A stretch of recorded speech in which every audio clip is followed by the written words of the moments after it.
శ్రీ జలేశ్వరాలయ అభివృద్ధి పనులకు మీరు భూరి విరాళాలు అందించండి. స్వామివారి కృపకు పాత్రులు కండి.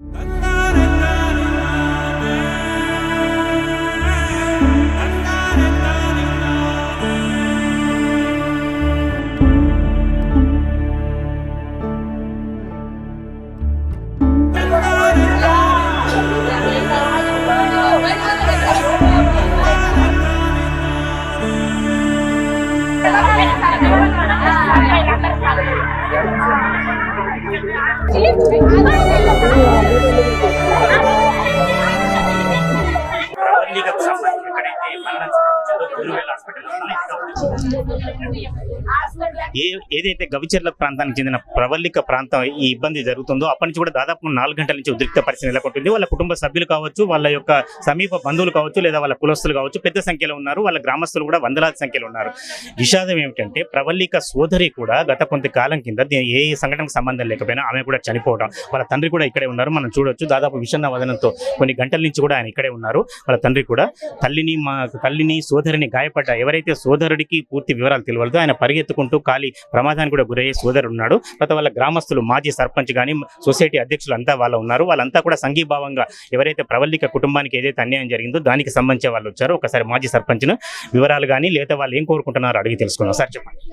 ప్రవల్లిక మరణానికి ముఖ్యంగా డాక్టర్ల నిర్లక్ష్యమే కారణం.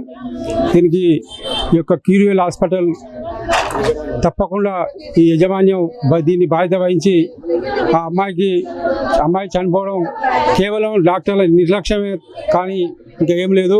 ఈ యొక్క నిర్లక్ష్యానికి ఈ యొక్క డాక్టర్లు, ఈ యొక్క సిబ్బంది అందరూ కూడా ఈ యొక్క బాధ్యత వహించి తప్పకుండా ఆ యొక్క కుటుంబానికి ఆదుకోవాలి. దాదాపు మేము వాళ్ళ కుటుంబ సభ్యుల తరఫున 50 లక్షలు మేము డిమాండ్ చేస్తూ ఉన్నాం. ఏసీబీ గారు మరి ఇద్దరిని పెద్ద మనుషులను తీసుకొని పోవడం జరిగింది. దాదాపు 3 గంటలు అవుతుంది. ఇప్పటి వరకు కూడా ఏం రిజల్ట్ లేదు. మేము ఓపిక పడుతున్నాం. 4 గంటల నుంచి ఇక్కడ ఉధృతంగా వాతావరణం ఉన్నది. ఆ కుటుంబ సభ్యులు చాలా విషాదంలో ఉన్నారు. దానికి ఈ యొక్క డాక్టర్లు తప్పకుండా ఈ నష్టపరిహారాన్ని చెల్లించాలి. దానికి ప్రభుత్వానికి మేము డిమాండ్ చేస్తూ ఉన్నాం. ఈరోజు ఈ యొక్క హాస్పిటల్లో దాదాపు ఒక 2-3 ఇన్సిడెంట్లు కూడా కావడం జరిగింది. ఈ వరంగల్ ఇంత పెద్ద సెంటర్లో ఈ యొక్క హాస్పిటల్ ఉండడం, చాలామంది కూడా ఈ యొక్క హాస్పిటల్లో ఇంతకుముందు కూడా ఒక 3-4 ఇన్సిడెంట్లు జరగడం జరిగింది. దీనికి ఎవరు కూడా పట్టించుకోవడం లేదు. దయచేసి వైద్య ఆరోగ్య శాఖ మంత్రి దీని మీద స్పందించి వెంటనే ఈ యొక్క కుటుంబానికి న్యాయం జరిగే విధంగా చూడాలని కోరుతా ఉన్నాం. లేదంటే మేము కూడా గ్రామస్తులం కానీ మరియు మీ అందరూ చుట్టాలం కానీ అందరం కూడా ధర్నా కూర్చోవడం జరుగుతుంది. మేము హెచ్చరిస్తూ ఉన్నాం. దయచేసి తొందరగా పోలీసు వారు కూడా ఇక్కడ మాకు సహకరిస్తూ ఉన్నారు. దయచేసి ఏసీబీ గారు కూడా దయచేసి మాకు ఏదైనా ఒక న్యాయం చేయాలని మేము కోరుకుంటున్నాం. లేకపోతే మేము ఇక ఓపిక నశించింది. ఎవరైనా మెడికల్ డిపార్ట్మెంట్ వాళ్ళు రాత్రి నుంచి కానీ ఇప్పటివరకు ఎవరైనా కన్సల్ట్ అయిన ఎవరికి కూడా రాలే. ఇంతవరకు ఎవరు కూడా మాట్లాడలేదు. ఇంత నిర్లక్ష్యం, ఒక నిండు ప్రాణాన్ని బలిగొన్న ఈ యొక్క డాక్టర్లు ఇంత నిర్లక్ష్యం వహించడం దేని కారణం? ఇలా ప్రజలు లేనిది డాక్టర్లు లేరు. డాక్టర్లు ప్రజలతో చెలగాటం ఆడుతూ ఉన్నారు. వీళ్ళకు చిత్తశుద్ధి ఉంటే దయచేసి తొందరగా ఈ యొక్క సమస్యను మీరు వెంటనే పరిష్కరించాల్సిన అవసరం ఉన్నది. కాబట్టి దయచేసి ఏసీబీ గారు, మాకు ముఖ్యంగా ఏసీబీ గారు నమ్మకం ఉన్నది. వారి యొక్క సమక్షంలో ఈ యొక్క పర్యవేక్షణ జరుగుతూ ఉన్నది. దయచేసి వారు తొందరగా మాకు రిజల్ట్ చెప్పి అక్కడ శవాన్ని పోస్ట్ మార్టంలో పంపించడానికి, వాస్తవంగా ఇక్కడ శవం ఇక్కడనే చనిపోవడం జరిగింది. ఇక్కడ చనిపోయిన తర్వాత ఇక్కడ డాక్టర్లు డ్రామా ఆడి వేరే మన మ్యాక్స్ కేర్కు పంపించడం జరిగింది. అక్కడ పోయినాక 10 నిమిషాలకు చనిపోయాలని చెప్పడం జరిగింది. కానీ ఇక్కడనే చనిపోయింది. వాస్తవంగా అమ్మాయి ఇక్కడనే చనిపోయింది.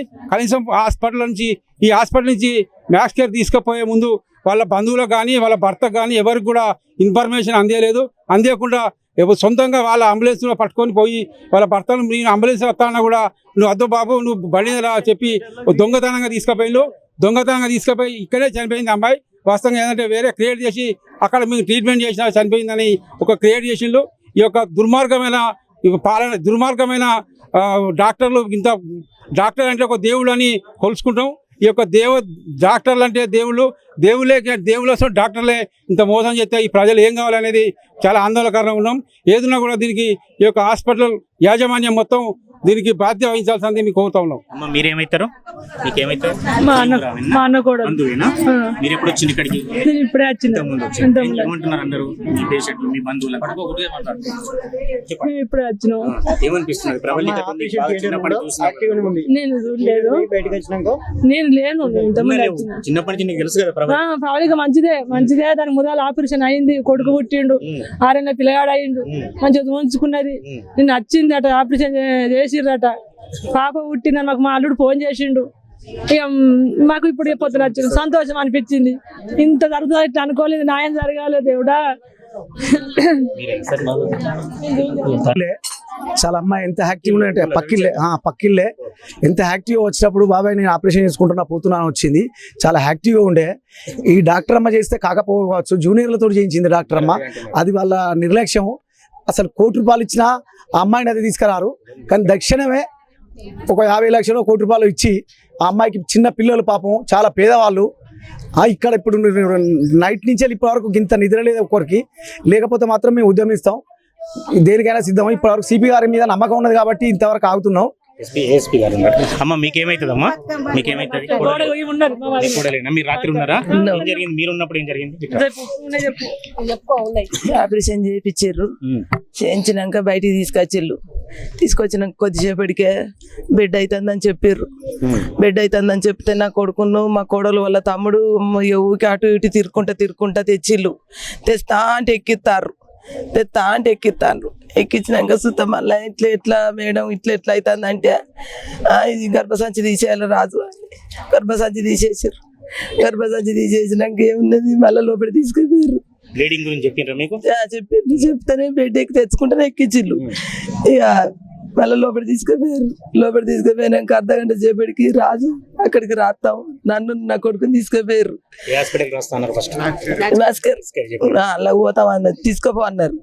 అంటే ఈయన మరి రాజు మరి నా కొడుకుని అన్నాడు కదా, మా చేతిలో డబ్బులు లేవు కదా సార్, మరి ఎట్లా అంటే నీ కార్డు పెట్టిపో చూసుకుంటారు అని పోగానే అర్ధగంట సేపటికి చచ్చిపోయిందని చెప్పింది సార్.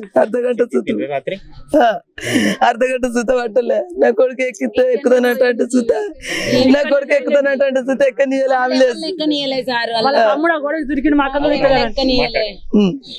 నా కొడుకు ఎక్కుతానంటే సుత ఎక్కనీయలేదు సార్. ఇక అందరం ఇక్కడనే ఉండమా సార్. ఇక పిల్ల కాడ తల్లి కాడ ఉండాలి. మినీ సినిమా అంటే టాకు సినిమాలో యాక్టింగ్ అంటే డ్రామా.